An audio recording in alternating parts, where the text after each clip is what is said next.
em parceria com a Agência de Divulgação Científica, um oferecimento do Instituto de Biociências de Botucatu.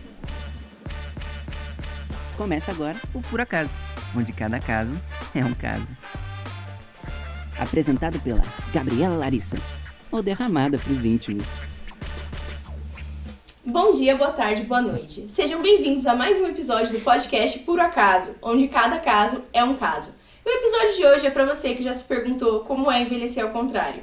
Talvez você não tenha se perguntado isso. Eu sei, é um pouco estranho. Mas enfim, para ter esse papo comigo hoje, para falar sobre essa e outras coisas extremamente relevantes, nós temos o Matheus Naia Fioreto, que é biólogo, mestre em Biologia Geral e Aplicada e doutorando em Biologia Geral e Aplicada, e além disso, ele também é poeta. Seja bem-vindo, Matheus, ou Sofia. Sofia tá mais espalhado, né? Então, agradeço primeiramente o convite de vocês, né? Acho essa iniciativa muito interessante. A gente consegue conhecer aí os alunos do Instituto, os professores, alguns trabalhos de uma maneira bastante informal, né? Os outros trabalhos que vocês fazem também, parabenizar, né? Essa forma de materializar algumas artes que a gente tem, né? E articular com a ciência é uma coisa muito importante e muito relevante. A gente vê a necessidade disso cada vez mais para conseguir aproximar um pouco com a comunidade em si, né? Muito obrigado. Isso é muito legal. Inclusive, o Sofia tem um Instagram de poesia. Eu tenho. Conta aí pra gente. Chama Prisão de Liberdade. É isso aí. Quem quiser, segue. Ele coloca umas poesias lá. E suas poesias também entram muito nessa temática científica, né? Eu acompanhei um tempo e sempre aparece coisas. E acho que é uma coisa que não dá pra deixar de acontecer, né? Pra você que trabalha em meio à ciência, isso é uma coisa que é parte de você, né? Então é uma coisa que é muito legal. Pra me acompanhar aqui nessa jornada, junto com Sofia, tem o Arthur, que é estudante de biologia e ele também é poeta, ele também coloca ciência nas poesias dele. Seja bem-vindo, Arthur. Frequentemente, muito obrigado. E também temos aqui a nossa apresentadora, a terceira poeta, quarta se você contar o Vinícius ali, né, por trás das câmeras. Também é neurocientista aqui, doutoranda da Unesp e vai ajudar a gente aqui. Nossa, envelheceu ao contrário. Tá vendo? Se for contar o Vinícius na conta, eu sou a quarta. Eu achei isso machista. Eu não disse isso. Você falou terceira poeta ou quarta se for contar o Vinícius. Desculpa. Tá bom, já se foi. Inconsciente. A neurocientista explica aí, o Mas inconsciente. não é possível. Eu acho que a gente vai sair daqui com um livro, né? É uma reunião aqui pra gente colocar isso tudo num livro. É mais fácil. Vamos publicar tudo junto. É sobre isso, gente. Mas enfim, o tema do filme de hoje é o curioso caso de Benjamin Button, que o Arthur vai fazer um breve resumo pra gente como é. Tá, eu faço. É assim, o Brad Pitt, ele envelhece ao contrário. Fim. O Brad Pitt, aí você já tem um chamativo, né? O Star Power. Não, mentira, eu lembro que esse filme ele é super intrincado. Eu não reassisti pra gravar. Assim, basicamente pensa assim, uma pessoa ela nasceu, aí ela passou pela puberdade, pela vida adulta, depois ficou velho e morreu. Aí você é o contrário. Ele nasce basicamente com o fenótipo de velho, né? Ele tem a característica de velho, as pessoas se assustam, falam, nossa, que bebê feio, não sei o quê. E aí, conforme o desenvolvimento, ele vai rejuvenescendo, né? É uma dramatização da morte e do envelhecimento propriamente dito, porque nessa trajetória, enquanto ele está rejuvenescendo, as pessoas estão morrendo, né? E por que eu falei desse filme? Ele é antigo, ele é de 2009, se não me engano, porque atrela muito ao conceito que a gente trabalha, né, no nosso grupo de pesquisa, que é do DORD, as origens desenvolvimentistas da saúde e da doença, né? Preciso fazer aí a referência, né, um professor que comentou sobre esse filme e o link com o DORD, que é o professor Thomas Zong, lá da USP, um bioquímico, os trabalhos dele são maravilhosos. Ele é um fofo, né? Ele é. E basicamente, né, nesse conceito DORD, a gente olha para o início da vida, para o desenvolvimento e para o envelhecimento. Claro que tem estudos focados só no início da vida, outros só no envelhecimento e aqueles que articulam vários momentos dessa biologia do desenvolvimento. E o que a gente percebe é que quando há algum efeito negativo sobre as mães, né, seja ele o etilismo, o tabagismo, o estresse, né, má nutrição, que é o que a gente enfoca, isso pode modular o desenvolvimento embrionário fetal, né, desse indivíduo e pode aumentar as chances do desenvolvimento de doenças ao longo da vida, né? O que é interessante, quando a gente fala disso, não é nenhuma mutação, não é nenhuma malformação congênita, né? São marcas de um conceito que é bem difícil da biologia molecular, que são marcas epigenéticas. Então, é como se o indivíduo ele nascesse com o genoma, né, com algumas moléculas imprintadas que vão ficar ali como marcas. Não vai dizer se ele vai ter a doença ou não, ou se ele vai ter a saúde ou não, mas ele tem a chance. Então, é como se ele nascesse com essa característica envelhecida e isso fosse expresso ao longo da vida, ao longo do envelhecimento. Então, acho que é uma metáfora, né, um paralelo bastante interessante dentro desses conceitos. E uma coisa muito louca desse filme é que é só o corpo dele que é velho. Porque a mente dele, o cérebro dele, ele passa pela vida normal. Então quando ele tá lá idoso, precisando de muleta pra andar, ele tá tipo sendo um adolescente, pensando nas meninas. Nossa, que menina bonitinha e tal, tô apaixonado. Que castigo, hein? É. Que castigo, E nossa aí, senhora. e aí depois quando ele tá super jovem lá, ele tá tipo... sou o zangado dos 7 anões, eu não quero conversar com ninguém, sou velho. Eu não lembrava disso desse filme, mas isso é realmente uma coisa que acontece. Porque ia ser muito esquisito ele nascer com o cérebro velho, né? Porque você não tem memória. Aí desafiaria demais o negócio. Aí vem a neurocientista aí pra explicar como que tá o hipocampo desse cara, vamos lá, né? Aí seria usado demais, do nada, a criança... E aí Caraca. muito bizarro, ele nasce com um cérebro perfeitamente normal, tem um desenvolvimento neurológico perfeitamente normal e o corpo dele é velho. E aí o fenótipo não corresponde daquilo. Sim. Nossa, e eu lembro que esse é um filme longo e acontece várias coisas. Eu lembro de uma cena específica, eu acho que é desse filme, que eles estão falando de um negócio que, tipo, é um pequeno acontecimento, que tem um encadeamento de várias coisas.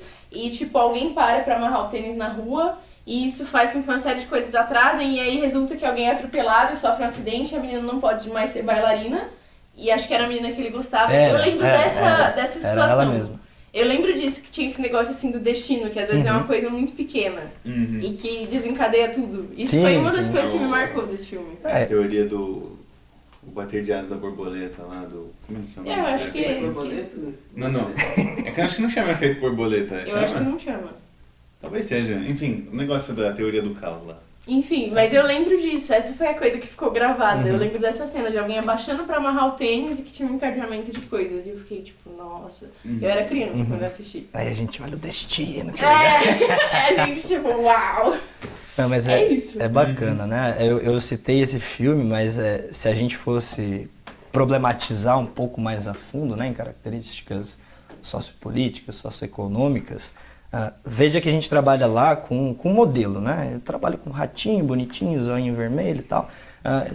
Trabalho com restrição proteica materna, né? É um tipo de desnutrição severa. Mas se a gente englobar isso para os aspectos humanísticos, né? Hoje é um grande problema, sempre foi na verdade, né? Mas pós-pandemia a gente vê de uma maneira um pouco mais palpável a insegurança alimentar e a fome, né? Então é bem problemático desse ponto de vista eu olhar para alguma coisa que está acontecendo na mãe e como isso pode impactar o filho, né? Isso eu mencionei o começo de vocês em relação ao podcast, em relação à materialização da arte, da ciência, como o teatro que vocês fazem, e isso vem numa proposta que a gente precisa sempre discutir, que é como que a gente mostra para a sociedade essas doideiras que a gente faz aqui dentro, sabe? Eu tô trabalhando com um rato, aí o rato tem isso e isso alterado, né? Aqueles termos malucos que a gente usa. Mas o que isso pode estar correlacionado com os humanos, né? Que é o nosso alvo, apesar de a gente trabalhar com experimento, com estudos pré-clínicos, né? Isso de alguma forma vai ter articulação com o humano. Isso é o objetivo central da coisa, né? E cada vez mais a gente precisa dessas discussões para materializar esses projetos de extensão, para ir para a comunidade. Tem eu já estou problematizando, sair da história do filme, falei da fome. Sem problema. A minha cabeça é um giro maluco. Tem uma frase do professor William, inclusive, que é aqui em Rubião, onde a gente está, né, das 8 às 18, você tem um número muito grande de doutores, considerando, né, o perímetro da universidade de Rubião, e a gente tem uma das áreas mais pobres. Então, qual é a quantidade de mães, de gestantes, de lactantes, de crianças que estão com esse aporte nutricional baixo, né? Seja ele proteico, em vitaminas, em nutrientes, enfim. Sendo que aqui a gente faz ciência, sabe? A gente precisa ter esse olhar mais amplo, devolver para a sociedade o que a gente está fazendo aqui dentro, né? É muito legal a hora que eu vejo o resultado lá. Hoje mesmo a gente estava analisando algumas enzimas antioxidantes nos pulmões. Nossa, enzima antioxidante, legal. Vi um aumento de uma molécula lá que pode indicar estresse celular. Pô, bacana. Depois para escrever relatório, artigo é maravilhoso, mas como que eu devolvo isso? Que jeito que a gente, né, deixa isso palpável para a sociedade, né? Eu acho que a gente precisa cada vez mais instigar, como vocês fazem, né, esse tipo de coisa. Inclusive aí eu já quero fazer o convite para o pessoal conhecer a Liga, né, que a gente criou no ano passado, chama Liga Biologia, Desenvolvimento e Saúde, a Labids, né, nosso Instagram é labids.ibb. Eu sempre falei Labids. Ah, tá certo, é igual o Dohad, um fala Dohad, o outro Dohad, aí é a liberdade poética, né? É a liberdade poética. Mas para o pessoal conhecer lá, é um projeto de extensão no qual a gente visa trabalhar esse conceito, né? Claro, dentro da graduação, da pós-graduação também, discutir isso com outros cientistas, mas a gente tem projetos de extensão, um deles em vigência, que é nas escolas, né? E esse projeto, ele tem como objetivo a nossa ida das escolas, aulas diferenciadas, as visitas desses alunos, né, no Museu Escola, no Jardim Botânico, nos espaços que a gente tem didáticos. E depois, a gente ainda não fez, é o próximo passo, né? Esses alunos eles vão construir modelos didáticos para apresentar numa feira de ciências. Então, claro, é um pontinho, né, que a gente acaba tentando fazer, mas de pontinho em pontinho a gente consegue, juntando esses projetos, instigando mais pessoas a fazerem, a construir uma universidade melhor, uma universidade mais próxima à comunidade, né? Aos poucos vai virando uma obra do Monet. Cada um faz um risquinho, né? E a gente olha de longe. Ainda tá abstrato, né? De perto é pouco, de longe a gente vai falar, uau! Mas eu acho que isso faz total sentido, especialmente esse tema, né? Como é um tema que tem uma aplicação muito óbvia, né? Então vocês estão trabalhando com gestação, como o estresse gestacional, as adversidades gestacionais impactam na vida da criança, né? E isso é uma coisa extremamente relevante, que dá pra extrapolar assim na hora, né? Isso tá ali numa interface entre ciência básica e aplicada. Então é tipo, descobrir como, só que descobrindo-se como, a gente já tenta evitar o que tá acontecendo. Então isso é uma coisa que é muito legal. Você comentou que vocês trabalham com ratos, né, com restrição proteica. Então, conta um pouquinho mais o que vocês estão estudando nessa restrição que vocês estão vendo. A hora que a gente pega o rato parece um açougue lá, que a gente tira tudo, né? Mas antes de mencionar o que a gente está trabalhando, uma outra coisa que a gente precisa tomar cuidado nesse ponto é que muitas pessoas perguntam, né? Nossa, minha mãe comeu mal, eu vou ficar doente? Não necessariamente, são possibilidades, né? Uma coisa é a mãe comer mal e o filho chegar na vida pós-natal, na adolescência, fumar, beber, ser sedentário, aí você tá, né? O ambiente, né? Você não tá jogando a favor das regras do jogo. É complicado, né? Tem uma professora lá do México que chama Helena Zambrano, ela é referência nessa área de Dohad, né? E ela fala sobre isso. O que as nossas mães têm nesse ambiente gestacional é importante na lactação. É importante.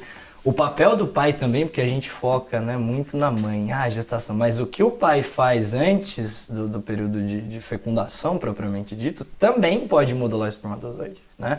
Aí a gente chama de programação paterna. Mas o ambiente ele é mais importante, ele é mais relevante, né? Então sempre a gente considera, quando estuda essas diferentes janelas, como janelas de oportunidade, né? Isso é importante dizer. Lá no grupo a gente trabalha com a restrição proteica materna, né? É um tipo de desnutrição severa e... Só rapidinho. Entendendo as proteínas como um nutriente que faz parte da nossa dieta, que a gente precisa consumir. Então faz parte da nossa alimentação básica, é encontrado em vários tipos de alimento. Então desde alguns vegetais e alguns... Não só carne, isso é importante falar também, né? Não só carne, as carnes têm, né? O ovo tem, alguns vegetais têm em quantidades variadas. O leite tem também bastante quantidade de proteína e os cogumelos. A maioria dos subprodutos animais tem. Sim, cogumelos também tem. Eu tava tentando lembrar o reino, eu falei os vegetais, algumas coisas. Aí eu lembrei depois de... Não vou entrar em fila, essas coisas, senão eu vou falar abobrinha. Enfim, mas é uma coisa que é parte da nossa alimentação que a gente deve ingerir pra gente ter uma boa saúde, pode ser encontrado em vários tipos de alimento, né? e que a gente tem que consumir uma certa quantidade. Isso o pessoal da nutrição fala muito, né? Quando você inicia a alimentação de uma criança, por exemplo, né? Tem gente que não gosta de quase nada. Não gosta de cebola, não gosta de abobrinha, né? Essa educação alimentar no início da vida também, ela é super relevante, né? Para o nosso desenvolvimento. Mas lá a gente avalia esse efeito durante a gestação e lactação, né? Da restrição proteica. É uma restrição severa onde a gente diminui um tipo de proteína, que é a caseína, proteína do leite. E aí a gente vê o que acontece nos ratinhos logo que desmama, durante o desenvolvimento e no envelhecimento. No caso do rato, 540 dias ele já está considerado ali no período de envelhecimento, né? E um resultado que a gente teve super importante do modelo foi o aumento da incidência de tumor de próstata, né? De carcinoma in situ prostático. Foi um resultado do Sérgio Santos, o PEI, né? Como a gente chama, meu orientador. E foi um resultado maravilhoso, né? Porque só o fato não, mas o único estresse que a gente deu, dietético, foi a restrição na gestação e na lactação. E lá nos 540 dias esse rato desenvolve carcinoma prostático, né? Aí aquela loucura, por quê? Né? O que está acontecendo? Então esse foi um resultado muito legal do grupo, inclusive o grupo sempre trabalhou com biologia prostática. E a partir de uns tempos aí atrás, a gente começou a olhar para outros órgãos, né? Adrenal, que é o meu projeto de doutorado, coração, pulmão, eu falei o açougue do rato, literalmente, a gente coleta tudo, né? Para ter essa visão sistêmica, que é interessante, né? A próstata, por exemplo, ela tem uma influência androgênica. Se tiver depressão de estrógeno, alterações de estrógeno, testosterona, hormônios sexuais importantes, ele vai impactar a próstata, né? Mas aí a gente começou a ter essa visão mais global dos órgãos e dos sistemas, né? E é legal falar do modelo não só no sentido da fome também, né? Porque a gente considera a fome, a insegurança alimentar, porque proteína. Tem gente que estuda restrição severa, mas calórica em todas as questões, né? Se você fizer depleção de vitamina, por exemplo, eu estou dando aula de bioquímica, então talvez eu fale uns termos meio doido. Você diminui lá a vitamina do complexo B, isso impacta diretamente no ciclo de Krebs. Num negócio que a gente chama piruvato desidrogenase. Ali, para você formar acetil-CoA, né, a partir do piruvato, você precisa de 4 coenzimas que são derivadas de vitaminas do complexo B. Então veja a importância, né? O pessoal Não, calma aí, o que é isso? Qual que é a importância do consumo adequado não só das macromoléculas, né? Proteína, carboidrato, lipídio, mas também das vitaminas. Então às vezes eu posso ter um consumo ok dessas macromoléculas, mas eu estou tendo déficit de vitamina. E isso indiretamente vai impactar em vários. Eu citei um deles só. E essas... como fala? Essa fisiologia assim, do metabolismo acaba ficando um pouco abstrata, eu acho, para as pessoas, mas tem outras coisas que dá para ver. Ainda mais bioquímica, né? Bioquímica é pesado, é pesado. Dá pra ver a importância das vitaminas. Tem um negócio que eu lembro que eu fiquei muito chocado no ensino médio quando eu vi, que é da vitamina A, que ela é tipo uma molécula que você junta duas e é igualzinho o pigmento que a gente tem na retina, que faz a gente conseguir captar a luz. Então você ficar com deficiência dessa vitamina é tipo, você não enxerga. Tem umas coisas também, a vitamina D, por exemplo, ela tem muita associação com cognição e com depressão. Então a falta de vitamina D faz as pessoas se sentirem extremamente deprimidas. Na verdade... Isso é uma doideira, né? Eu não sei se tem mais coisas mais atualizadas disso, mas eu lembro que tinha uma falha nesse estudo que falou que a falta de vitamina D tem a ver com depressão, mas na verdade é uma coisa de correlação não causa. Porque era tipo, onde que tinha as pessoas com menos vitamina D? Em países frios, em países que tinha menos sol. E aí as pessoas elas podiam tanto estar deprimidas por causa da falta de vitamina D, quanto por estar vivendo num lugar mais isolado, mais frio, porque já tem essa incidência. Mas também pode ser que as pessoas deprimidas em lugares frios seja por causa da falta de vitamina D. Mas então eles isso não tem como já dizer. corrigiram. Já corrigiram? Não, pode ser Eles que lugares testaram. frios atraem pessoas tristes. Melhor hipótese da roda. É mole, né? O legal da ciência é isso, né? Refuta, corrobora, refuta, corrobora. Então, assim, é muita coisa. Eles cara. fizeram um estudo dando suplementação de vitamina D. Então, para cognição, por exemplo, é uma coisa que já está bem estabelecida. Então, suplementar vitamina D, principalmente para idosos, faz com que eles tenham um desempenho cognitivo muito melhor do que os que não são suplementados, assim. Só que tem que ser um tempo de cerca de 3 meses para ser um efeito substancial, assim. Aí eles corrigiram esse estudo de causalidade dando suplemento para verificar. O complicado de humano também, né, que o rato ele tá num ambiente controlado, numa caixa com luz, com temperatura, tudo controlado. Você não tem viés, né? O humano é muito individualizado, né? É muito diferente. Os caras às vezes vão lá e tomam um antidepressivo quando você não tá olhando, e aí cara, acabou o trabalho. Toma 5 drogas ali, igual coisa do envelhecimento. Você toma um remédio anti-artrite, com várias coisas, aí um interage com o outro, vira uma bagunça metabólica. Mas é igual a questão do câncer. Por que perguntam, né? Por que não tem a cura do câncer? Porque é muito difícil, cara. É muito difícil. Eu pego, não desejando, claro, mas vamos supor que você tenha... Vamos supor que você tenha um tumor de pâncreas. E ela também. Não, vamos pensar em 2 homens da mesma idade. Os 2 com tumor de pâncreas, do mesmo tipo... e aí você olha, o microambiente é totalmente diferente. A sua reação sistêmica frente a esse tumor é diferente. Então os tratamentos eles não vão funcionar da mesma forma, né? E é por isso que a gente precisa cada vez mais avançar nas técnicas. Tem uma hoje em dia que é avaliar o próprio microambiente. Eu não lembro o nome da professora agora. Mas a professora lá da Suíça, ela faz a biópsia do tumor, são tumores mais avançados. E faz uma cultura 3D e avalia todo o microambiente. E aí às vezes você tem o mesmo tipo de tumor, pessoas muito semelhantes do ponto de vista fenotípico, e é totalmente diferente, cara, é uma loucura. Então, essa questão de projetar para o humano é muito difícil, porque a gente não tem o controle, né? Ainda bem. E o câncer, ele é muito multifatorial, né? Um negócio que me deixa bolada é que sempre vem alguém assim, tem um tio na família de todo mundo, eu acho, né? Que ele chega e fala, não, é que você sabe que esse negócio é indústria, né? Porque eles já têm a cura do câncer, sempre. Só que eles não podem colocar porque as indústrias farmacêuticas não permitem. Eu fico, é verdade, deve ser verdade. Mentira, eu não falo é verdade, eu fico discutindo e me desgastando, infelizmente. A discussão vai até um certo ponto, até se saturar, né? É complicado. Mas é chato. Mas sempre tem alguém, sempre tem um tio na família, não sei se vocês têm, mas sempre tem um bendito. Não, todos têm.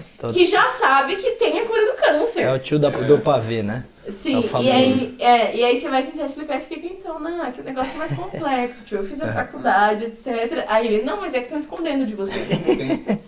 Meu. Você só estuda, meu. É outra frase clássica, você só estuda, cara. Tem um argumento muito bom contra isso, que é tipo assim, não, porque eles estão escondendo a cura do câncer para poder vender tratamento para as pessoas. Será que existe, sei lá, alguém bilionário, muito famoso que morreu de câncer? Sei lá, o Steve Jobs, por exemplo. Não seria de interesse vender a cura do câncer, por que né? Enfim. Já contrapõe, né?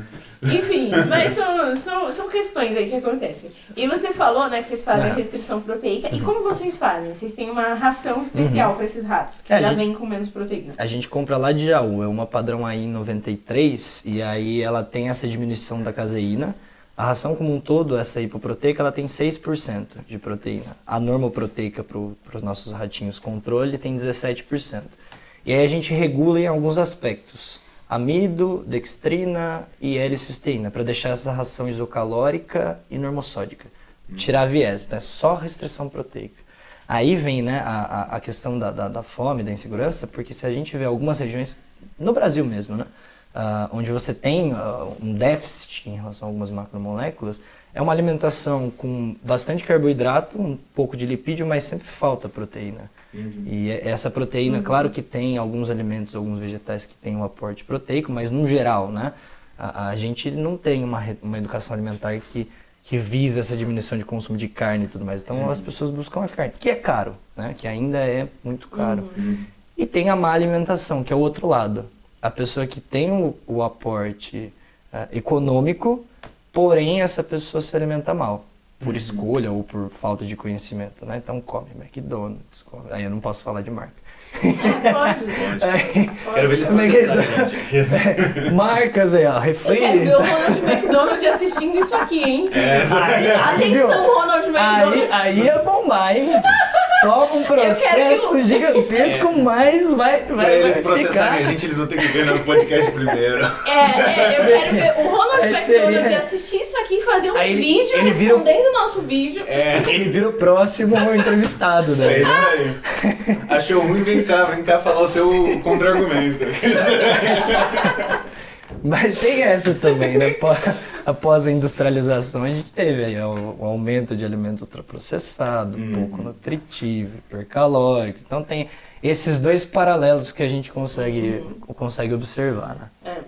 Isso que ele tá falando é uma coisa muito importante que ele falou deles equalizarem a ração. Então a ração, ela é basicamente igual, exceto pela proteína. Isso. Então deixar ela normocalórica, que ela vai ter a mesma quantidade de energia. Isso. É isocalórica, né, que você falou. Isso. Isocalórica, vai ter a mesma quantidade de energia, só vai variar em proteínas. Isso é uma coisa muito legal da ciência, que a gente consegue falar das coisas com propriedade. Então como é que ele sabe que é falta de proteína que tá afetando? Só a proteína tá diferente. Então todo o resto tá ali controladinho. E é por isso que esses tipos de experimentos são experimentos muito valiosos pra gente conseguir isolar as coisas, que é a grande vantagem dos modelos. Eu gosto muito de modelos. Tem uma... Como é que fala? Tem um negócio que eu não sei como que soluciona isso, mas vocês obviamente têm que ir solucionando, que é como controla o quanto de comida o rato vai comer, tipo, do volume total. Porque tem menos proteína, mas e se ele, tipo, comer mais? E aí ele tá conseguindo a mesma proteína, mas comendo mais de tudo. A gente deixa o que a gente chama de ad libitum, uma vontade. Né? Então a gente mensura o consumo, o quanto que essa mãe consumiu na gestação. Cada 3 dias a gente pesa a quantidade de ração que foi colocada, depois vê quanto sobrou, faz uma subtração, e a mesma coisa com água. E a gente consegue, apesar de não controlar propriamente dito, a gente vê diferenças no padrão de consumo. Né? Então na gestação ali eu tenho algumas diferenças, na lactação outras.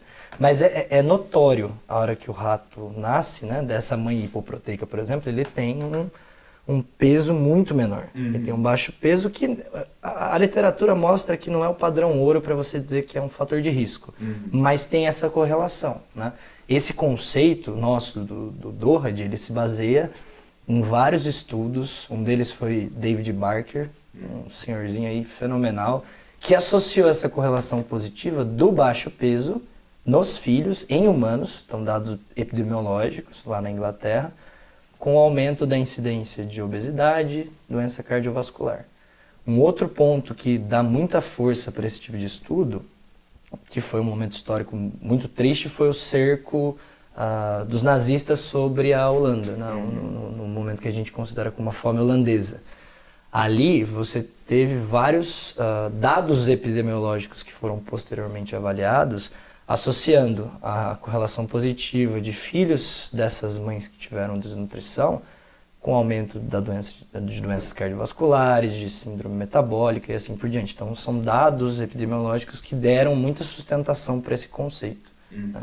E é interessante, a gente fala muito do metabolismo. Esse dado do tumor, por exemplo, ele é um a mais, né? A gente tem como base na literatura muitas alterações metabólicas.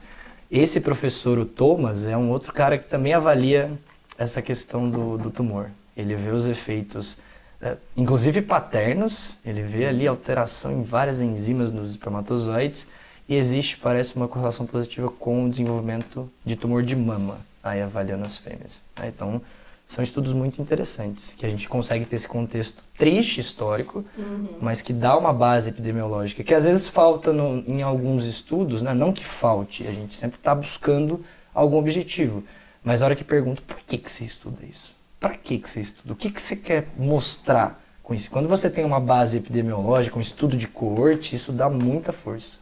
Né? É um dos problemas que a gente enfrenta na ciência. Né? Sim. Isso é uma coisa super interessante e nessa linha dá pra estudar tudo quanto é coisa e tudo quanto é estímulo, né? Então, eu trabalhei um tempinho com DORAD, eu fazia restrição total, só que eu olhava cérebro. Então eu via memória e tal, comportamento de aprendizado. E, gente, trabalhar com o cérebro é horrível. Recomendo a todos. É horrível, assim, porque, por um lado, ele é um dos órgãos com maior capacidade adaptativa. Então, tudo que acontece, ele se adapta. E aí é isso, tudo que acontece, ele se adapta, a gente não vê nada. Não acontece nada. Brincadeira, aconteceram coisas. Algumas marquinhas ali. Só que foram coisas, assim, que não são coisas assim que você olha e você fala, nossa, a coisa está muito diferente. O que aconteceu foi que a gente teve animais muito pequenos, com cérebros menores, funcionando perfeitamente normal. Eles tinham comportamentos iguais, eles só tinham uma mudança no padrão de ativação neural. Então, os ratos restritos, eles recrutavam mais neurônios para fazer uma atividade do que os ratos que não passaram pela restrição. E a gente ficou pensando, então será que essa dificuldade, esse padrão de ativação significa uma dificuldade de conseguir esse comportamento?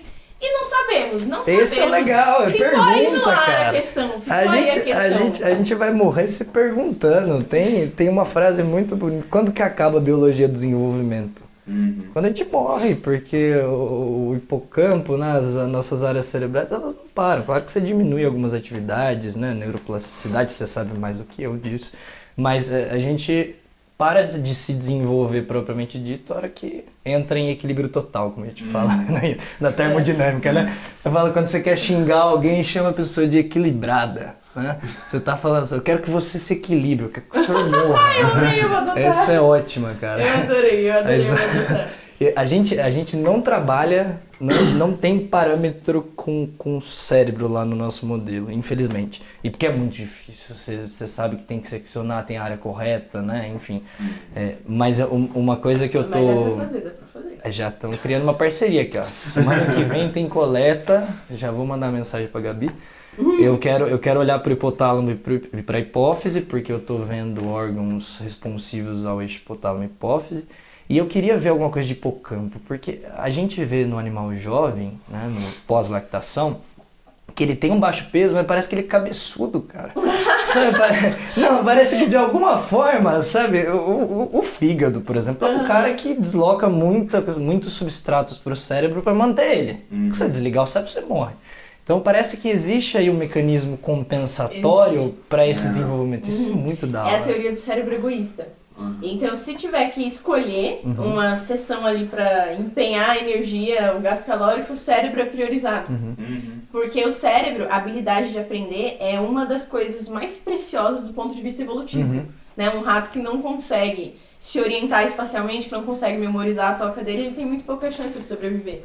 Então foram selecionados aí os ratinhos que priorizam esse desenvolvimento cerebral. E aí muita coisa eles preservam, mas tem coisa que não. No seu mestrado você tinha observado alguma coisa assim que tinha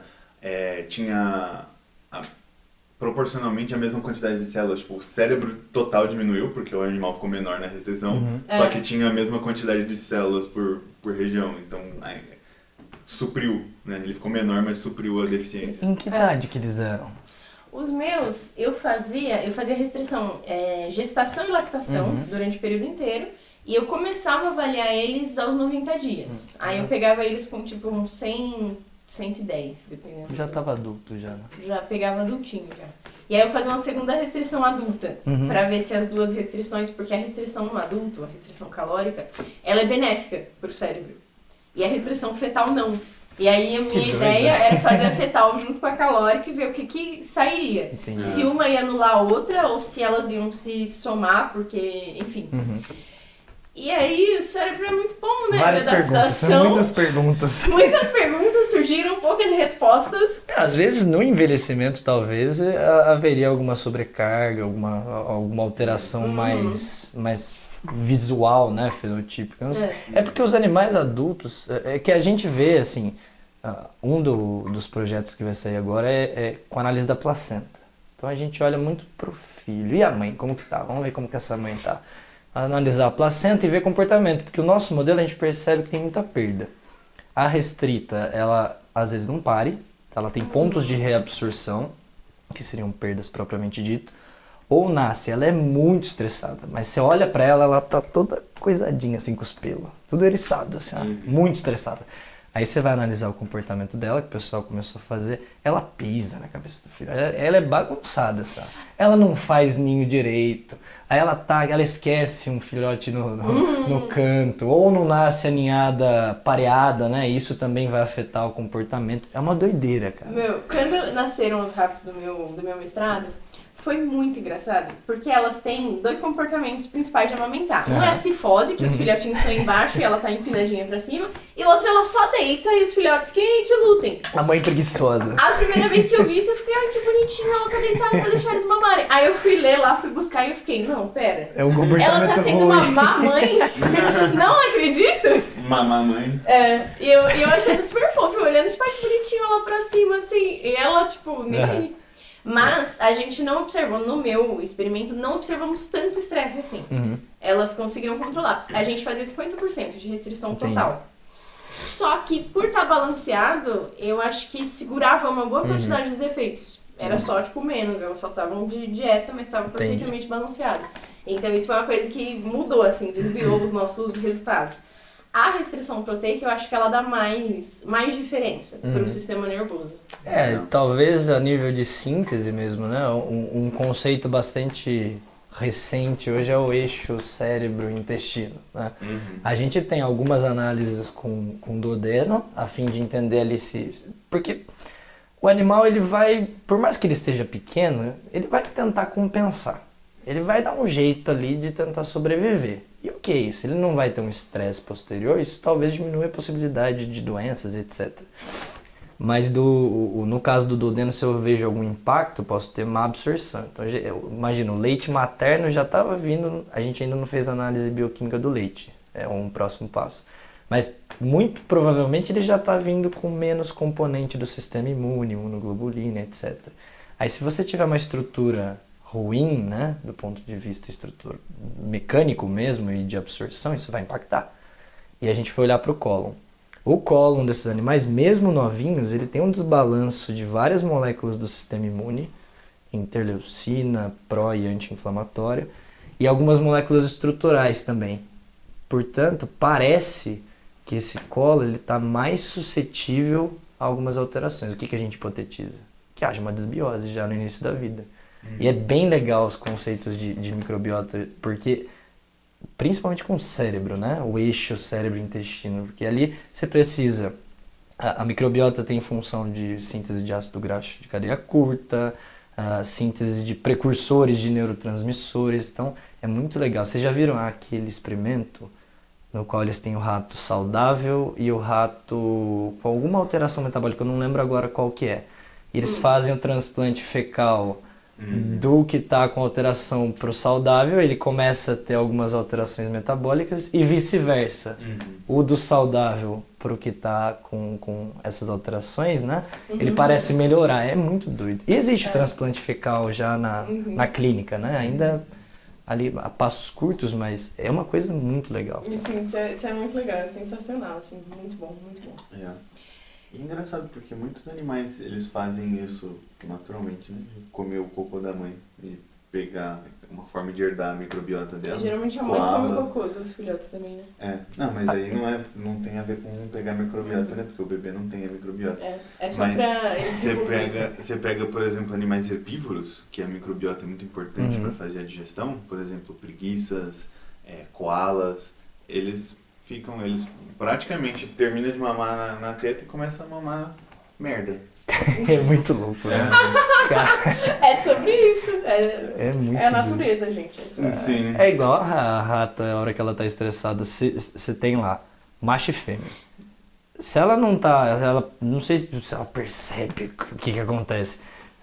Ela come o filhote, cara. Ela come a cabeça dele, mantém 3, 4 filhotes remanescentes, talvez para conseguir aporte nutricional, porque ela está tendo a restrição proteica, não de forma, né, pensando, mas e para conseguir superar aí os remanescentes e alimentar.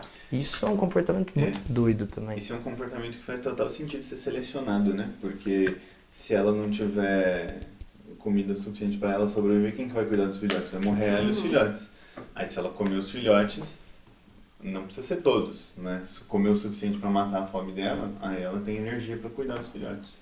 Quando a gente olha para esses resultados do ponto de vista do cérebro também, né? Não sei, mas aparentemente existe um aumento da incidência de autismo, depressão, ansiedade, doença inflamatória intestinal, sensibilidade ao glúten, intolerância à lactose, que eu sou, no caso, muito triste, não recomendo. Então, talvez assim, a gente vê hoje um estresse crônico aumentado nas mães. Você tem o mercado de trabalho, a mulher ela adquiriu muitas coisas positivas nos últimos tempos, mas acho que esses estudos, eles precisam também ser materializados no sentido de falar assim, ó, o momento gestacional ele é necessário, ele é importante para a saúde da mãe e do filho, né? A gente precisa ter políticas públicas que olhem para esse aspecto. O estresse crônico, a falta da amamentação também, né? Ou essa associação com dietas hipercalóricas. Como que está esse leite materno? Como que está a exposição dessa criança, o seu primeiro contato do sistema imune, né? Hoje em dia, a criança com o celular na cara, falta brincar, falta ter interação, esse contato com as bactérias mesmo do solo, sabe? Come terra, Eu cara. lembrei uma história muito engraçada. Eu dou aula pra criança. E aí eles estavam se comportando muito mal, muito mal. E eu falei, gente, agora todo mundo senta. Eles acharam que eles iam fazer as cenas do teatro. Eu falei, não, agora vocês estão de castigo. Todo mundo, 10 minutinhos em silêncio, não quero ouvir a voz de ninguém. Aí eles ficaram 10 minutos em silêncio, total silêncio, fiquei lá olhando eles. E bonitinho. Ficaram. Quantos anos? Eles têm de 6 a 12, assim, é variável. E aí eles ficaram lá os 10 minutos. Aí eu tava vendo que eles estavam, tipo, meio que gesticulando, cada um na sua, ninguém falando nada. Aí passou os 10 minutos, eu falei, pronto, agora passou. Aí eles, ai, professora, dá mais 10. E eu fiquei, tipo... Aí depois eu fui parar pra pensar nisso, eu acho que foi o dia que eles descobriram a imaginação. Acho que eles nunca tinham ficado em silêncio, sozinhos, tanto tempo. Fora do celular, né? Eu acho que nunca tinha acontecido, porque eles estão sempre, tipo... E aí eles, tipo, pediram mais 10. Eu fiquei, tipo, gente, era castigo, cara. Eu acabei de fazer um TBT aqui na minha cabeça. Tá aparecendo no TikTok aqui, cara. Tem uma moça dançando maluco. Nunca vi ela, tipo... Eles descobriram a imaginação. Aí eu fiquei pensando nisso depois, eu fiquei um pouco preocupada. Mas eu acho que isso tem algum sentido. Mas eu acho que tem algum sentido. já tem estudos de coorte associando tecnologia, mídia social, tecnologia com... Ai, faz um tempinho que eu não me atualizo. Porque eu acho que é uma coisa muito associativa, né? Aí você junta alimentação, estresse, põe o combo, cara. Mas em compensação, esse negócio do cérebro se adaptar, as crianças estarem do jeito que elas estão agora é uma resposta a se adaptar a esse novo contexto. E essa adaptação, ela não é de todo ruim. Você pega, tipo, e as crianças, para várias coisas, elas demonstram mais aptidão. Para, por exemplo, aprender um programa difícil, que elas nunca viram antes, mas elas já sabem, tipo, mexer no celular, então elas vão lá e resolvem mais fácil. Aí elas você conseguem... joga a bolinha e eles não conseguem pegar. Sim. E aí tipo... Joga um livro físico, que isso, cara? Fica com o livro assim, ameaçando a criança. E é muita loucura, porque, tipo, isso é muito diferente do que a gente está acostumado, mas não necessariamente é ruim. Essa é uma coisa de geração também, né? Cada geração que vai passando, na minha época não tinha esse celular. Na minha época eu brincava na rua, isso significa que a gente tá ficando velho também, né? Na minha época eu descobri a imaginação antes da professora me colocar de castigo. Sim. Enfim. Uma loucura. Mas isso é muita loucura, só que tem muita associação. Então o Doherty, ele tem muita associação com vários transtornos psiquiátricos. Só que diferentes tipos de estresse. Então tem muita coisa associada com o uso de fármacos durante a gestação. No meu modelo de restrição, como era balanceado, eu vi pouca coisa. Só que tem outros modelos que mostram uma quantidade absurda de coisas. E essa questão da microbiota pro autismo, ela parece que é tipo um dos fatores cruciais, assim, né, que eles estão explorando agora. Eu fui num congresso recentemente lá em Ouro Preto, que é da SBG, né, Sociedade Brasileira de Genética. E eu vi lá, quando eu estava me inscrevendo, que tinha um mini curso sobre autismo. Tipo, o que a gente sabe até agora na genética sobre autismo. Eu fiquei tipo, nossa, eu não sabia que estavam sabendo tanto assim, que vou me inscrever nesse negócio. Fui lá, cara, foi um curso muito legal, porque eles pegaram, tipo, 3 pessoas. Um deles era tipo um cara que é a maior autoridade de autismo no Brasil. E eu fiquei muito chocado de descobrir, tipo, o que é o autismo. Porque o que é o autismo pra vocês, assim? Com conceito? Tipo, o que tá acontecendo no cérebro da pessoa pra ela ter aqueles sintomas, aquelas... Ai, que você já me contou. É verdade, eu te não contei, posso mas só responder. você, então. Alguma dificuldade, aprendizado ali, alguma alteração na comunicação sináptica, não sei. É mais ou menos isso. É tipo, o nosso cérebro, ele é feito de blocos que se comunicam entre eles. Então a gente tem aqui regiões próximas do cérebro se comunicando intensamente e essa região se comunica com outra região similar e por aí vai. O São lance ilhas interconectadas. é como se fossem É uma doideira. pequenas Uma ilhas. E aí é como se no cérebro de uma pessoa com autismo essas ilhas não tivessem comunicação. Então eles têm muita comunicação local, tipo, naquela região do cérebro tem muita comunicação, mas essa região não tem comunicação com essa, que está mais distante. Eles perdem essa rede de conectar as outras redes. E isso faz com que eles não consigam, por exemplo, prever coisas. Nosso cérebro enquanto máquina, porque nosso cérebro nada mais é do que uma máquina de predição. Então a gente prevê coisas e aí se é diferente Aquele do autor que... lá do Homo Deus já ia discordar. Mas ele fala muita abobrinha, continua. O nosso cérebro é como se fosse uma máquina que prevê coisas e é tipo, a gente previu isso e aí confirmando, químicos da felicidade, estamos felizes. E aí, tipo, previmos e não era. Aí você aprende, coloca, então é assim. Novo padrão. E aí as pessoas com autismo têm dificuldade de fazer esse processo, de prever, porque tipo, eles preveem e aí, se tá certo o que eles previram, normal. Se não tá certo, o cérebro não sabe lidar com não estar certo com o que eles previram. Então, por isso que tem aqueles negócios de, por exemplo, nossa, precisa comer sempre no mesmo horário, precisa... E é uma resposta ao cérebro estar funcionando desse jeito. Isso E aí? teoricamente, né, em termos biológicos, assim, é uma perda de plasticidade. Sim, exatamente. Eles são menos capazes de ter essa plasticidade, que é adaptar o cérebro. Só que eles conseguem ser... Foi o termo que eles usaram lá, tá, gente? Isso soa zoado, mas é o termo que eles usam. É o termo oficial. Abre aspas, fecha aspas, Eles não podem- é comigo. Eles podem ser condicionados, tipo, treinados igual cachorro. Tipo, de Nossa, você... ele fez mó mistério. Eu achei que você ia falar uma coisa, assim, eu já tava pensando, eita.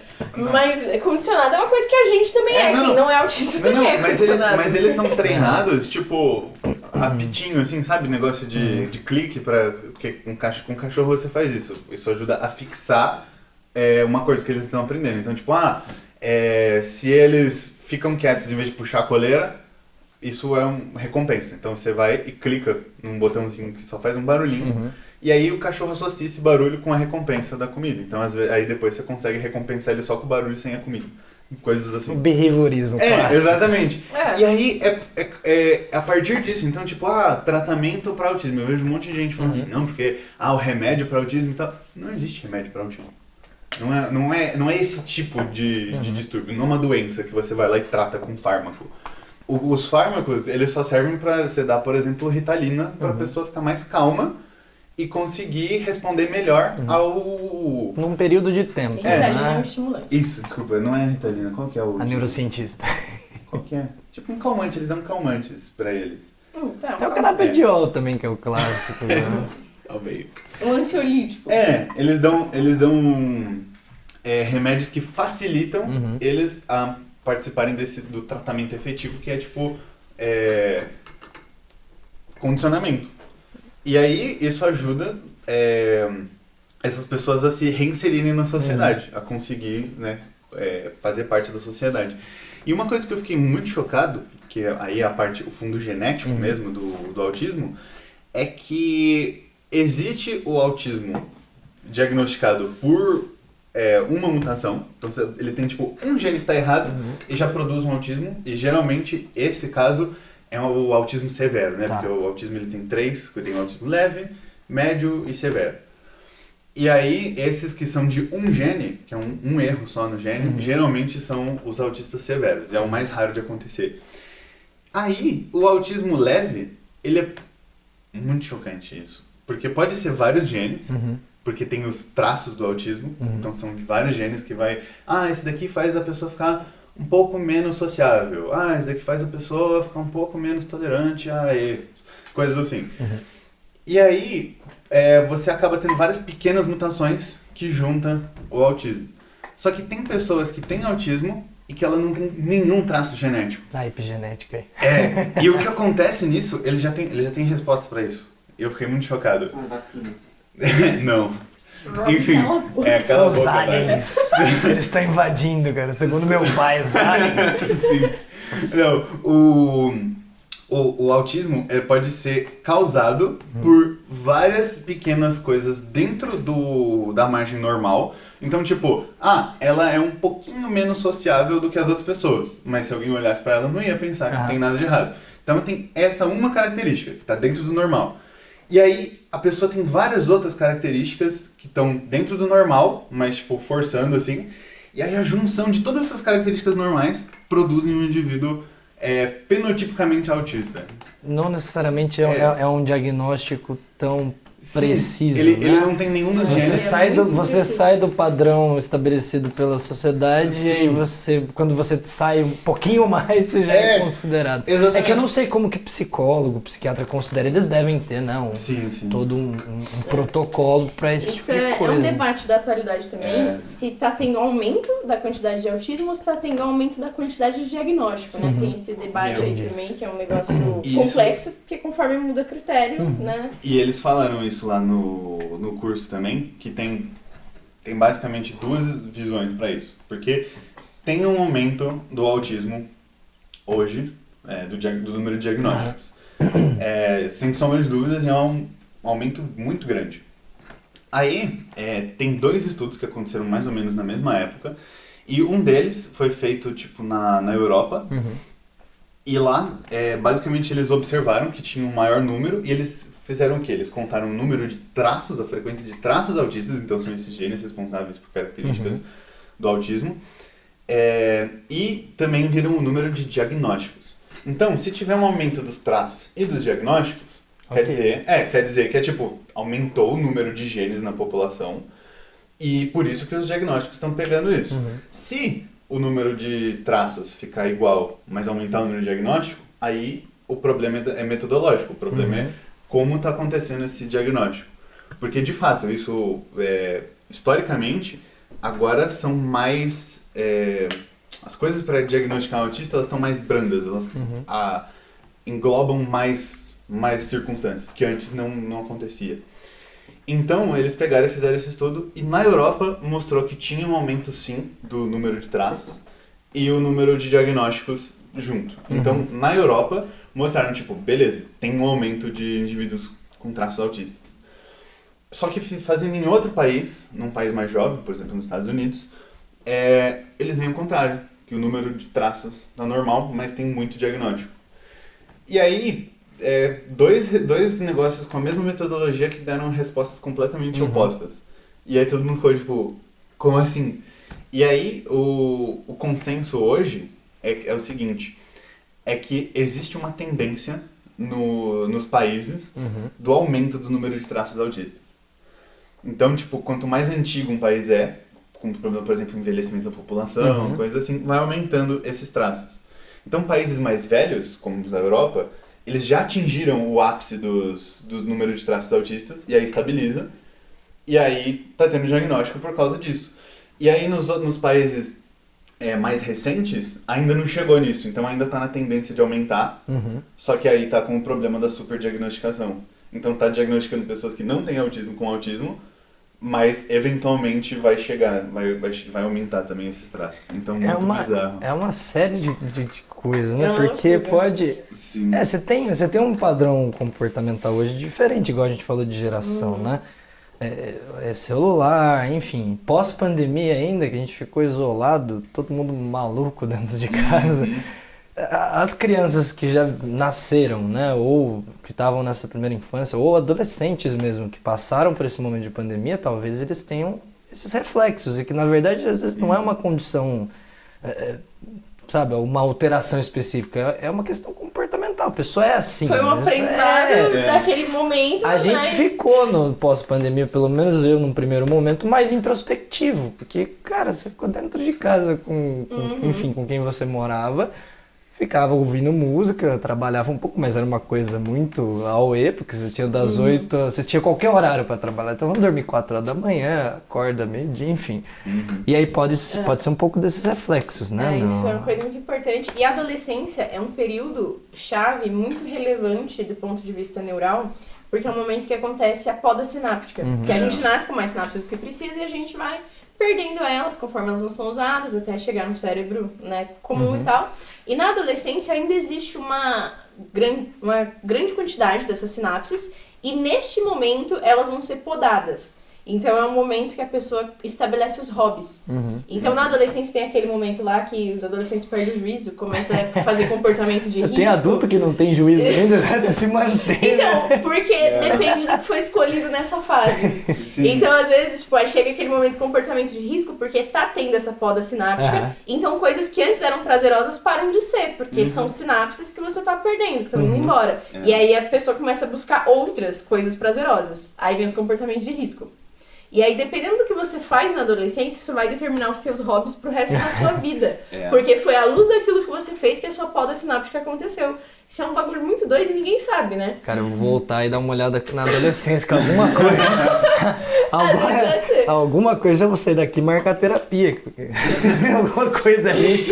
Aliás, uma coisa que eu esqueci de Mas falar... dá pra reaprender depois, né? Se você olhar a luz ali do que você quer fazer, depois você consegue criar padrões novos. Essa é a graça do cérebro. Uma coisa que eu esqueci de falar, e que eu acho que já que a gente entrou tanto assim no assunto do autismo, acho muito importante falar, que eu descobri no curso lá, que é um mito o negócio da superdotação. Autistas não são superdotados. Então, eu ia falar isso. Era a próxima coisa que eu ia falar. Na verdade, eu ia falar começando pelo outro lado.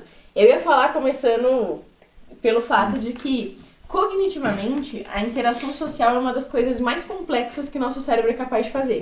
É uma coisa que requer muitas áreas cerebrais. Então você, por exemplo, reconhecer a emoção de outro ser humano, ver o processamento delas, mudanças, isso é uma coisa que requer muito poder de processamento do cérebro. E muitas das coisas que foram, né, agregadas aí evolutivamente ao nosso cérebro, foram selecionadas, na verdade, ao longo da nossa história evolutiva, são focadas nisso. Porque o segredo da sobrevivência da nossa espécie é a coletividade. E isso é uma coisa que tem essa necessidade, esse poder de processamento. E aí eu ia terminar com uma piada, mas aí depois entra na história do autismo. Eu ia terminar com a piada de que quando alguém fala, tipo, porque fofoca é coisa de quem não tem o que fazer. Não é questão de ser fofoqueira, é evolutivamente selecionada para prestar atenção em pessoas mais do que qualquer outra coisa. Os fofoqueiros vão adorar. Sim. Mas é verdade, é verdade. Inclusive, o Carl Sagan, ele fala isso naquele livro O Mundo Assombrado pelos Demônios, porque ele fala das pessoas vendo as pessoas vendo rostos em Marte, que todo mundo jurava que tinha um rosto em Marte, e aí ele explica que os humanos têm uma tendência de reconhecer rosto onde não tem. Porque é pra isso que a gente tá ferramentado, a gente tá ferramentado do humano pro humano. Os santos lá, as coisas. Então a gente tem essa mania de enxergar coisa, de atribuir rosto pra coisa que não tem rosto. Ver Jesus na torrada, assim. Isso, no café. Isso é nosso processo de evolução. E foi essa a nossa chave evolutiva. Então a gente gasta muito neurônio e é extremamente complexo fazer isso. Então às vezes a gente cria aquela ideia, né? Tipo, o cara quietão, ele é o mais esperto. Mas interação social é um negócio que requer muito em termos de aparato cerebral, assim. Do ponto de vista evolutivo, eu sempre brinco pra justificar a barriguinha de chope, né? Quando a gente tá falando lá de tecido adiposo ou metabolismo de lipídio, eu falo, cara, triglicerídeo, né? A gota lipídica lá, a gordura, ela fornece muita energia. Quando você compara, por exemplo, com glicogênio hepático, com glicose. Triglicerídeo é lindo do ponto de vista energético. E aí eu conto que os nossos ancestrais, quando eles tinham fome, né? Eles iam caçar. Eles precisavam plantar. E aí você tinha momentos específicos de muito frio ou de secas extremas, no qual você não tinha um aporte alimentar tão grande. Então, para que servia ali algumas reservas, como, por exemplo, triglicerídeo? Para sustentar o metabolismo energético, né? Você sustentar, por exemplo, encéfalo, formando o que a gente chama de corpo cetônico e assim por diante. E aí eu justifico e falo, gente, então é importante comer lipídio, não só para isso, para várias outras coisas, membrana, hormônio, enfim. Mas é importante, eu tenho a barriguinha porque eu penso no meu metabolismo energético, né? Tô Justificando. guardando pra quando for caçar, né? É sobre isso. Aquela é sobre história de isso. quanto equivale uma lata de cerveja por pão, não é legal pensar naquilo, não. Sim. Mas é estoque, é reserva, né? Mas tem esse fenômeno e a interação social é uma coisa assim muito complexa. A galera não dá valor, tipo, pensa Isso- o contrário. Tipo, o cara que é da galerinha assim, ele é mais. E não tem nada a ver, mano. É engraçado, né? É curioso esse negócio, porque as pessoas com autismo elas têm essa dificuldade de socializar. E isso tem total a ver com aquele negócio de falta de comunicação entre as regiões do cérebro. Porque ser sociável usa, tipo, muito do cérebro. Usa muitas Ao mesmo tempo. regiões diferentes e precisa ter muita comunicação. E é por isso que as pessoas com autismo têm dificuldade de socializar. Porque tem menos comunicação. Acho que também entra além disso, né? Nós somos psicobiosociáveis, né? Sociais. Então você tem a questão biológica propriamente, né? Dessa perda ou dessa depressão de comunicação. E aí entra com a estrutura escolar também, né? Que é um escracho. O capitalismo escracha com as pessoas. É um problema ferrado. Pensando aqui no Brasil, por exemplo, você tem a escola pública hoje sucateada. O estado de São Paulo sucateado, com um monte de itinerário onde você não leva conceito, você tem lá prontas aulas que o Estado manda, vários slides com vários erros conceituais, com um monte de texto, e os alunos têm que se basear naquilo, porque depois tem provas específicas para aquilo, né? Então, cada vez mais sucateando. Então, imagina, desde ali do ensino básico, né? do ensino primário, aí você tem o ensino fundamental. Esses alunos sendo sucateados pelo sistema, né? O quão isso não impacta no comportamento também. A própria escola, na verdade, ela não deveria ser, mas ela é problematizadora para os alunos porque você não julga habilidades gerais. Tem gente que é muito melhor no sentido de fala, tem gente que tem habilidades muito melhores no sentido artístico, tem gente que é muito melhor em esporte, enfim. O que a gente olha só? Decorar alguma coisa e passar isso por uma prova que é o vestibular, que é o pilar, assim, da estrutura capitalista. Então, irmão, você não tem dinheiro, você vai estudar numa escola sucateada pelo Estado e você não vai ter suporte para ultrapassar essa barreira. E outra coisa, a coisa mais triste de tudo isso é que a escola, ela não sabe trabalhar essas multicompetências. Sim. E essas competências, elas ajudam umas nas outras. Sim. Então, geralmente, você fica melhor naquilo que você pratica mais. Só que quando você pratica outras coisas, isso também indiretamente consegue te melhorar naquela. Então, tipo, quando eu tava na escola, eu aprendi o negócio das 8 inteligências do Gardner. E depois eu cresci e virei neurocientista e eu descobri que isso não é real. E o que se usa, né, de parâmetro é a inteligência geral. É um dado de inteligência geral, né, que vai estar previsto ali como que você interage frente a vários cenários diferentes, como você se adapta. Mais ou menos. E o ideal é que você tenha oportunidade de desenvolver todos os segmentos, porque eles vão agir como uma unidade. Então o cérebro é sempre o mesmo. E as coisas, elas não ficam, tipo, em regiões isoladas, como a gente Não pensa. é igual a gente aprende em caixinhas. São pouquíssimas coisas que a gente tem que estão confinadas num determinado tipo de área. Até porque a questão do aprendizado, ele é muito dependente da estrutura do hipocampo, só que toda vez que você evoca uma memória, você acende de novo todo o circuito cortical. Então você revive ela, inclusive você consegue modificar. Então você precisa que todas as áreas do seu cérebro consigam ter essa integração. Então o ideal era todo mundo ter a chance de desenvolver lado artístico, de desenvolver lado de esporte, de desenvolver tudo. No mundo perfeito, né? Seria ótimo. Sim, e aí, tipo, a gente não tem essa chance e às vezes a gente fica com essa impressão de, tipo, não, cada um é bom em uma coisa. Na verdade, a gente tem a capacidade para tudo, Sim. mas o jeito que a estrutura escolar ela é feita, ela molda Ela pra faz a gente gente ser acreditar que é capacitista, né? Pra ser decoreba e tudo mais, né? E isso é uma coisa... Quando eu descobri isso, eu fiquei chocada, porque eu aprendi na escola e eu levava muito a sério. E na faculdade teve várias coisas que eu descobri que eu aprendi na escola. Olha aí como é ruim o sistema de ensino. Que não são reais. Então eu lembro que eu aprendi um monte de coisa errada sobre transgênico na época da escola, que transgênico era uma coisa horrível. Aí eu aprendi esse negócio das 8 inteligências e eu achava que, tipo, cada um tem um tipo. Mas não, eles são extremamente interconectados. A gente se modula em relação a isso também, né? Então a gente acaba deslocando. Eu sei que eu tive um desenvolvimento e isso vem lá da infância também, sempre em leitura, em escrita. Então vai aprimorando, né? O ideal é que eu aí aprimorasse a gente vai melhor isso, pela mas prática. sim. Não porque E a aí gente tá- nasceu com essa tendência, mas a gente aprimorou. Talvez o que supra isso é a gente voltar àquele conceito da coletividade. Nós, como grupos, temos uma junção de habilidades, né, que cada um desenvolveu mais ao longo da sua biologia do desenvolvimento, e isso fortalece os argumentos, as perguntas e assim por diante. Né? Desenvolvido por escolha e Sim. não por imposição. Não porque né? o meu cérebro tem um pedacinho que é melhor para isso, mas eu trabalhei ele ao longo do desenvolvimento. Então eu dei ênfase. E não porque pra a minha escola mandou também, né? Porque a minha escola negligenciou o resto, né? Então é uma forma de impor.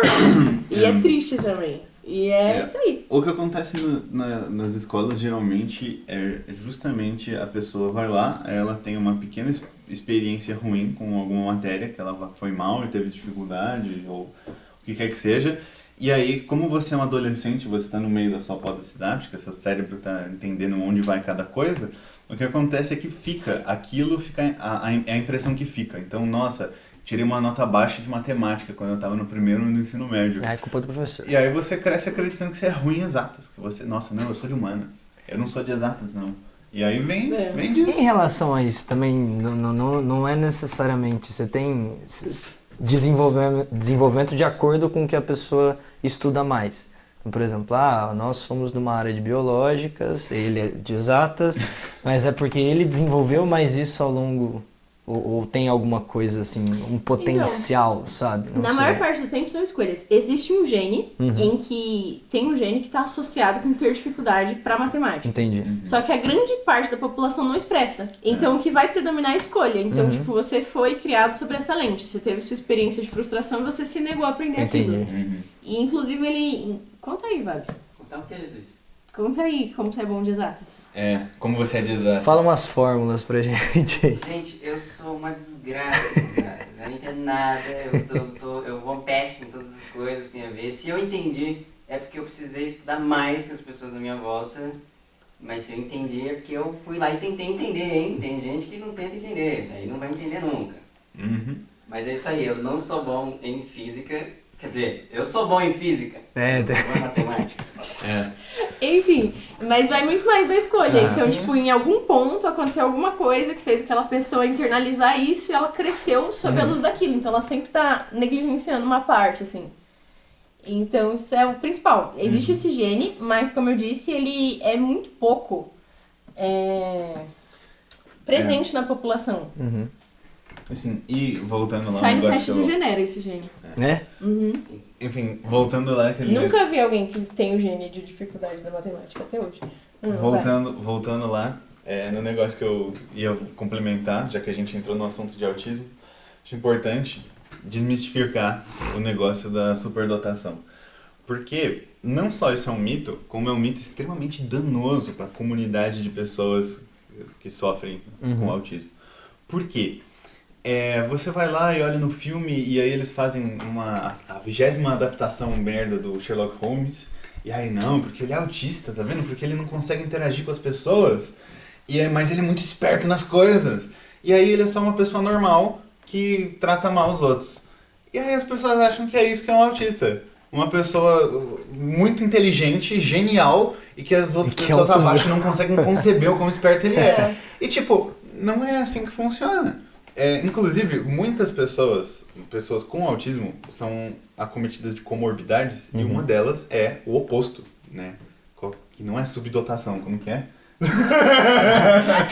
Ajuda da universidade. Como fala, eu esqueci. Pegou! Qual é o oposto de superdotação, gente? Enfim, eles têm... Sei lá, déficit cognitivo? Exatamente. Eles costumam ter o QI abaixo da média por causa daquele negócio de falta de comunicação entre as regiões do cérebro. E aí, mas o conhecimento popular, as pessoas esperam o contrário. Então, quem recebe atenção são os autistas leves, que já conseguiriam se inserir na sociedade normalmente, com pouquíssima intervenção médica, e eles recebem toda a atenção e todo o auxílio, enquanto as pessoas com autismo severo, que não conseguem interagir nem com os próprios pais, por exemplo, eles acabam sendo marginalizados mais ainda por causa desse estereótipo de que o autista é superdotado. Então, eu acho importante que isso passe, né? Que não existe superdotação. Fizeram estudos e o índice de pessoas... Existem autistas superdotados, mas é a mesma incidência na população da população normal de superdotação. Sim. Então, Uma outra coisa que me sinto obrigada a falar é que ele falou de QI, né? E QI é um teste que o pessoal confunde muito. E a Aqueles galera... testes do carinha na internet que você vai pulando, atravessando o rio. Não tem um que é bem antigo? Eu Sim, brincava sim. com aquele negócio. A galera, fica não, porque o QI não mede a inteligência. Não, o QI não mede a inteligência. O QI é um teste que mede a idade do seu cérebro. Então, qual seria a idade do seu cérebro frente a uma resolução de problemas? Então, são problemas e você responde e ele vai calcular a idade do seu cérebro. E é bom ter um cérebro velho ou não? Então, não necessariamente. Se o resto tiver ok, se o coração tiver novo, tá bom, Então, o fígado tiver novo, aí o problema são necessariamente. eles. Aí é que tá. Esses testes de QI alto quer dizer o quê? Você tem um cérebro muito velho. O que isso quer dizer? Nada. Só que alguém entendeu errado isso em algum ponto e isso virou um negócio, que a galera começou a achar que é um sinônimo de ser inteligente, mas não necessariamente. Isso é uma forma de medir. Então, existe coisas que são esperadas para cada etapa do desenvolvimento. Então, o teste de QI, provavelmente, ele fala muito mais quando ele tá abaixo do que é esperado ali para sua idade do que quando ele tá acima. E ele é um teste sobre resolução de problemas. A galera tem muito preconceito porque eles acham que é um teste de raciocínio lógico. Mas raciocínio lógico não é um domínio só. O pessoal acha que é uma coisa da matemática, só que não é. Então, raciocínio é tudo aquilo que a gente é capaz de racionalizar, que a gente é capaz de pensar. Então, tem sei lá, tô num lugar, preciso achar uma porta de saída. Eu vou procurar em qualquer ponto da parede ou onde eu tô vendo que tem um retângulo. Isso é uma forma de raciocinar. Você faz uma escolha por onde você vai procurar. Isso é raciocínio também. E aí a galera não leva isso em conta, confunde muito com a matemática. Só que o teste de QI ele é um teste de idade cerebral, é só isso. Enfim. Aquele joguinho lá, eu tinha trauma dele. Eu gostava. Mas é divertido, né? Coisas que adolescentes fazem. Teste de QI na internet. eu mandei o SMS pro negócio lá pra ver meu teste de QI e ele disse que eu tinha 15 de QI. Abria o MSN, já mandava MSN, Orkut, né? Nossa. Lembra que tinha aqueles comerciais na televisão? Tipo, mande teste de QI para 2003. O cara revelando a idade aqui ao vivo, olha. O que eu lembro muito era aquele mande raio-x. É verdade! Eu lembro do raio-x também. Esse é velho também, hein? Meu Deus, era aquele encontre o seu amor verdadeiro, os caras fazendo. Lembra, gente, quando existia SMS? Esse aí ainda existe. Quando existia SMS era bom. Hoje em dia tem os coach da vida, né? Os Instagramers aí que os caras falam cada besteira que é. Sim. É uma beleza. E tem fama, hein? Tem uns que falam besteira toda semana, todo dia. É chato. É porque... Aqui de graça. Você tem. Sem cobrar, então, pô. Mas é muito fácil você enganar as pessoas quando você tem uma oratória, né? Discurso, você constrói um discurso, aí você fala muito bonito, por exemplo, que, sei lá, alguma baboseira. Sei lá. Ainda bem que eu sou de boa ainda. Sabe, uma baboseira mesmo, é ácido graxo vira glicose, só um erro conceitual. Mas se eu falar muito bonito, não, mas porque quando você vai consumir o lipídio lá, o óleo, o azeite ultra virgem, eu quero disponibilizar aquela marca lá porque eu vou ganhar dinheiro, veja que aquilo vai virar uma glicose muito saudável, uma glicose que não vai te levar a diabetes, então pronto, vendi o negócio. E as pessoas hoje em dia, como a gente é muito antenado nas mídias sociais, criança, adolescente, cai muito fácil nessas coisas, né? Erro conceitual o tempo todo. E de cara formado ainda, de cara com formação, é de má fé mesmo. E o mais né? legal é quando começa aquele vídeo com tipo, eu vou te falar uma Ah, coisa isso é que ótimo. esconderam de vocês o ano todo. O meu YouTube, ele acha, não que eu não seja, né? Mas ele acha que eu sou muito pobre. Porque toda hora aparece alguém falando assim, eu vou mudar a sua vida. E eu não tenho aquele adblock lá. Eu sou péssimo com tecnologia, péssimo. Aí vem toda hora, tô vendo um negócio lá, vou mudar a sua vida. Eu sou muito ruim. Não, eu sou péssimo. Vou mudar a sua vida. Não, vem aqui, vamos lá, transforme R$1.000 em 10 mil. Eu não tenho nem 1.000, cara, como que eu vou transformar? Mas são os algoritmos também, a física entende aí de algoritmo mais que a gente. Ah lá. O que acontece? Os caras escutam, não é que escuta, é porque a gente escreve e pesquisa certas coisas, né? E a partir disso... Que história? Não, conta você, eu não sei. Faz um Walmart, desgraça. Ah, é verdade. A gente, o O Zé Luiz da Física, acho que ele até contou aqui no podcast essa história. Mas é um negócio que era tipo o Walmart, ou alguma grande rede de supermercado lá nos Estados Unidos. Basicamente eles começaram a usar ciência de dados, inteligência artificial, para ver os dados dos clientes. Mas tipo, na época não era invasão de privacidade, porque não sabia o que dava para fazer com isso. E aí o que acontece, eles começaram a ver o padrão de compra das pessoas, para ver o que elas compravam em determinadas circunstâncias e tal. E aí o algoritmo previa, para poder te oferecer coisas que você pudesse comprar, dar promoções e tal. O que acontece? Tinha uma menina lá e ela tava fazendo compras no Walmart, quando o Walmart começou a oferecer tipo roupa de bebê, berços, coisas assim. E ela ficou tipo, ué, por que estão me oferecendo isso? Eu não tô grávida. E aí o pai dela ficou, ué, porque estão oferecendo isso pra minha filha, ela não tá grávida. E aí, peraí, eu moro nos Estados Unidos, eu posso fazer algo sobre isso, eu vou processar alguém. E aí eles processaram o Walmart e aí depois descobriram que ela tava grávida sim. Ela só, tipo, o comportamento dela, o padrão de compras dela... Caralho, definiu isso. Disse isso antes dela descobrir. Que doido. E aí é tipo... Os robôs vão dominar o mundo. É isso. Meu, é uma Assiste uma o filme loucura, Os uma Mitchells loucura. contra o quê? As máquinas. Os Mitchells contra as máquinas. Enfim, esse é o outro papo. Última pergunta pra gente fechar. Você fez numa época aí, acho que no seu mestrado, uma pesquisa de restrição proteica com açúcar, que os ratos comiam açúcar depois. O que você fez nisso? O que você encontrou? Parei de tomar café com açúcar. Que Não que tivesse adiantado, né? Tira o açúcar e coloca 200 outras coisas que faz mal. Mas enfim, que adoçante também tem na literatura algumas correlações positivas com inflamação e tal. No meu mestrado, teve um ano, né, que começou a pandemia, então a gente acabou não fazendo tudo o que a gente queria, mas a ideia era fazer a restrição, a gente fez a restrição proteica durante a gestação e lactação também. E aí na vida pós-natal dos ratinhos, os machos, porque a gente estava avaliando biologia prostática, a gente dava açúcar diluído 10%, no caso era sacarose, frutose e glicose, desse pós-lactação até os 90 dias, que seria ali o início da fase reprodutiva, início da fase adulta, né? Então, é um primeiro hit com restrição e um segundo hit com uma dieta hipercalórica. Por conta do tempo, a gente não viu resultados tão agressivos, né? Porque a gente depois deixou esses ratos até o dia pós-natal 540 e aí coletou essa próstata, o sangue desses animais velhos. E aí a gente tinha, portanto, né, o grupo controle, o grupo que tinha a dieta das mães normoproteica e depois eles consumiam açúcar, então só o efeito do açúcar pós-natal, o efeito só da restrição, que é o que a gente vem trabalhando ainda, e o efeito da restrição mais esse segundo hit, que é o consumo de açúcar. E aí eu vi um pouco de alguns parâmetros inflamatórios, assim, aparentemente quando eu junto a restrição proteica materna mais o açúcar, ela inflama mais a próstata. Você tem aumento de recrutamento de células inflamatórias, mastócitos, né?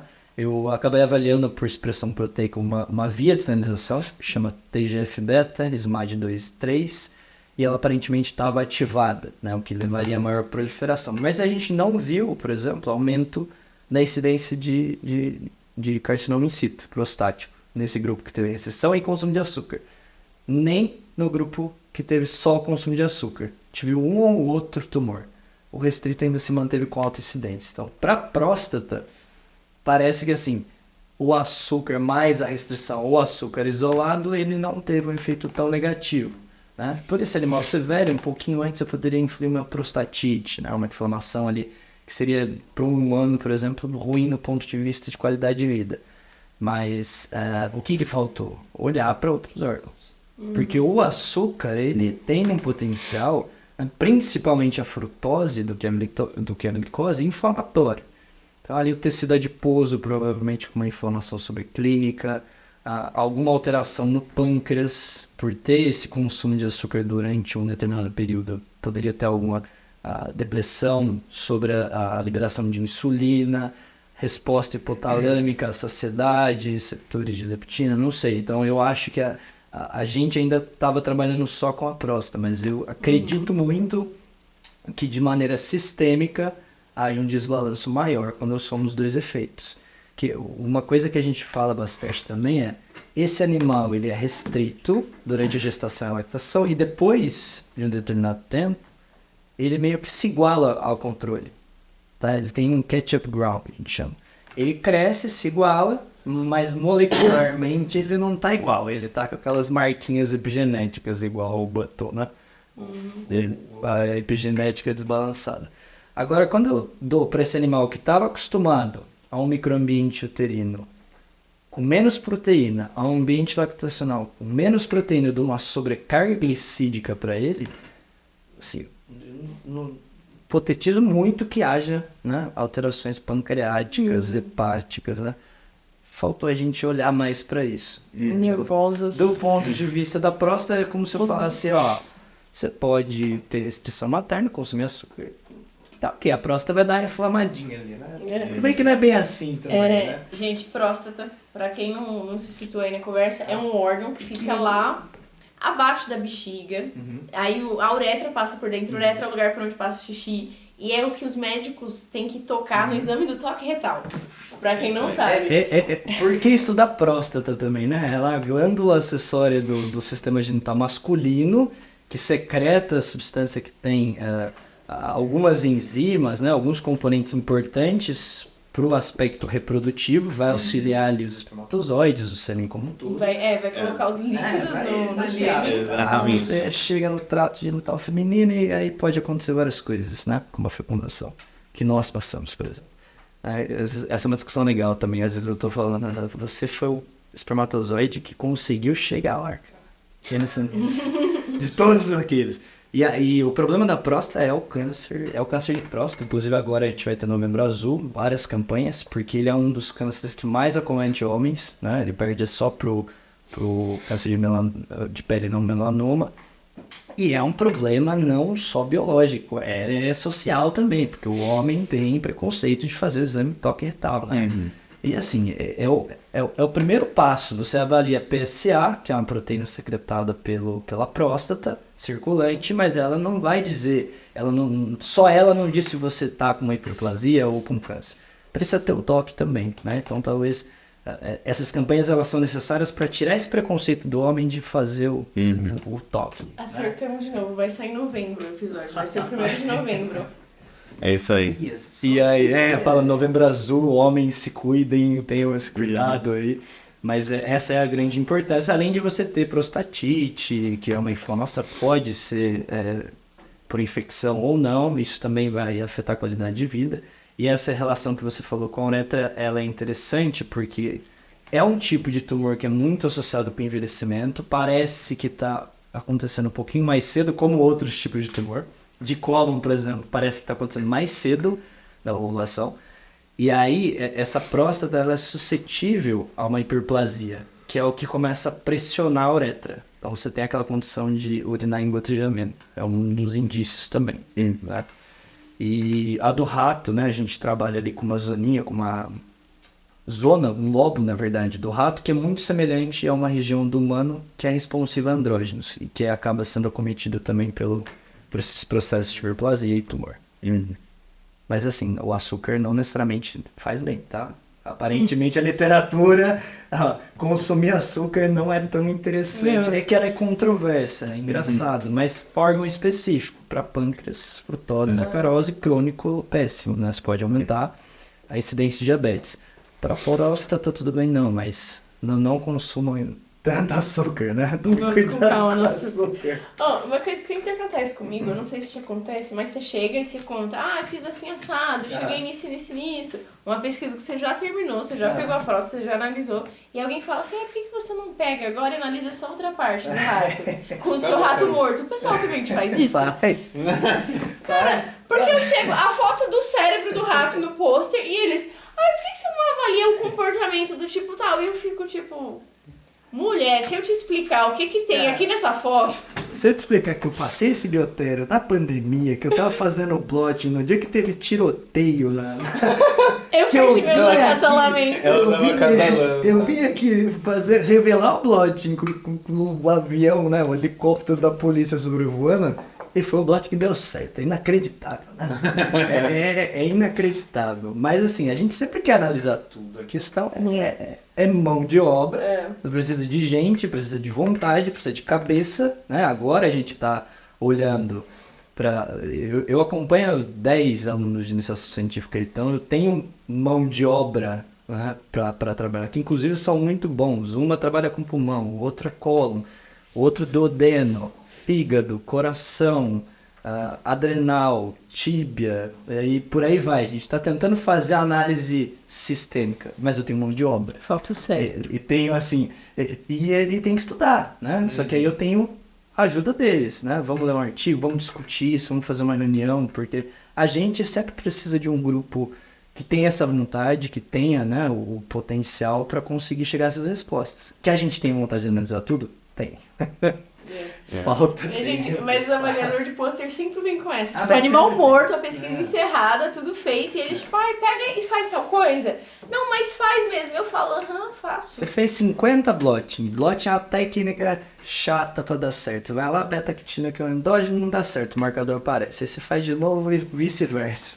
Caramba, cara. Tem um cara que eu sigo, que é de fora, que ele posta um TikTok de ciências, assim. E ele faz um negócio engraçado de blotting. Se você quer tirar o seu estresse, né, do seu doutorado, 80% dele, pega o blotting, mande pra... Esqueça o blotting, sabe? Aí chega, você fez 50 blotting. Ah, mas você não fez daquela molécula lá. Por que eu não fiz? Porque não tinha anticorpo. O anticorpo custa R$5.000. Então, assim, muitas coisas são questões financeiras também. Por isso que a gente tem que sempre expor a ciência, mostrar para a sociedade para ter mais recursos, né? Porque não dá para ter aluno de pós-graduação sem bolsa. Eu fiquei sem bolsa por um tempo, o pessoal tá sem. Isso é incabível, né? Essa é uma coisa que a gente tem que mostrar. A pós-graduação não é só estudar, é um trabalho e isso tem que ser concretizado. A gente também precisa discutir mais ciência e mostrar o que a gente faz para os alunos de permanência, porque tem muita gente que passa fome, né? Muita gente que desiste da universidade por não ter aporte financeiro. A gente discute aqui dieta enquanto tem aluno passando fome. Isso é um pouco, não é muito triste, né? Então a gente tem que mostrar para a sociedade, mostrar para os órgãos governamentais, induzir políticas públicas para a gente ter esse financiamento, como todos, né? Como a universidade como um todo em prol da comunidade. É isso aí. E com essa fala aí, muito boa, fechamos por hoje.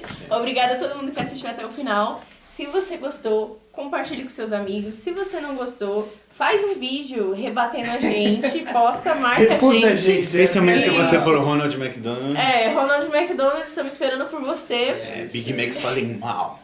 É isso aí. Pai, mas é bom, hein? É bom. A intolerância à lactose. Para de gravar. Se eu não fosse intolerante à lactose, cara, como é que é complicado? Foda. E por hoje é isso. Tchau. Pode dar tchau se você quiser. Terminar com Vai Corinthians.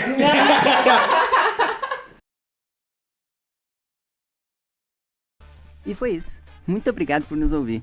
Siga a gente nas redes sociais para não perder o próximo episódio. Nós estamos no Instagram, no @puracaso.cast. Te vejo na próxima.